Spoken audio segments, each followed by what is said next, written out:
Modiphius have shared details on what we can expect at launch for Elder Scrolls Call to Arms. We've got all the details for you right after this.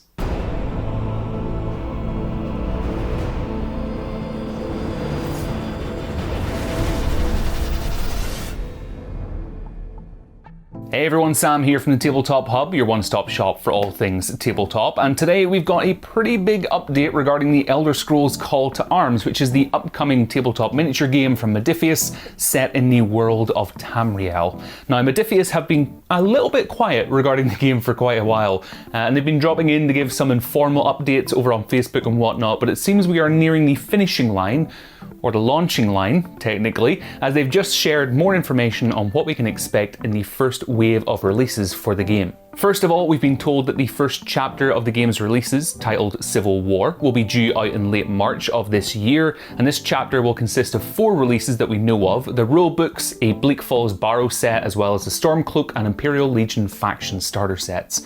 Now, it seems that Modiphius are moving away from the traditional tabletop miniature starter set model with this game, and instead opting for more of a pick and mix style, which may seem strange at the outset, but when I sat down to think about it more, it actually just enables us as the customers to get the content we need and only the products we want. The core rules box will retail for £35, and this will contain the core rulebook as well as a selection of scenarios and campaign rules. There will be 12 missions contained in the scenario booklet, as well as a 16-page introduction that puts us in the opening scenes of Skyrim with the all too familiar escape from Helgen. The core rules box will also contain over 220 cards, 2 sheets of tokens, and 13 dice. You see, what I believe they're doing with Call to Arms is what they do with Fallout Wasteland Warfare now, and include all of the faction and unit cards you'll need in one place, as opposed to packaging them with their relevant units, which could delay shipping as it did for Fallout. Next, we're on to the first pack of miniatures, which are all going to be made from high impact polystyrene. Now, this is the first time I'll have come into contact with miniatures made out of this, as far as I'm aware, so it'll be interesting to see what it's like when the game comes out and what the quality is like as well. Now, cooperative play is pretty important for the developers in Call to Arms. It's not just going to be a straightforward skirmish game, and the developers have alluded to the fact that you'll be able to go dungeon crawling with your friends in the game too. Well, they're going to help us desecrate our first mass grave with the Bleak Falls Barrow Delve starter set, which is a real mouthful of a packet. This will include a Dragonborn miniature, 3 skeleton archers, 3 Draugr warriors, and a Draugr overlord to lead these reanimated forces into battle. And this set will be on sale for £27 or your currency equivalent.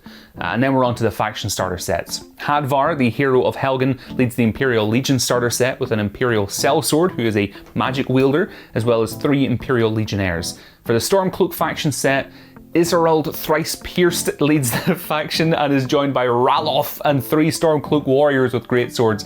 Both of those sets retail for £25 each. I'm pretty sure I probably got those names wrong, but we'll move on. I've seen all of these miniatures in person at UK Games Expo last year, and I have to say I was super impressed with the quality. I'm not sure if what I saw at UK Games Expo was the resin miniatures or the high impact polystyrene equivalents, but maybe someone from Modiphius will watch this video and let us know which they were down in the comments below. What I do like though about the pricing model they're going for here is that you're not stuck with a pile of miniatures you won't want to play with, which is what can usually happen when you buy into a game but only want to play a specific force.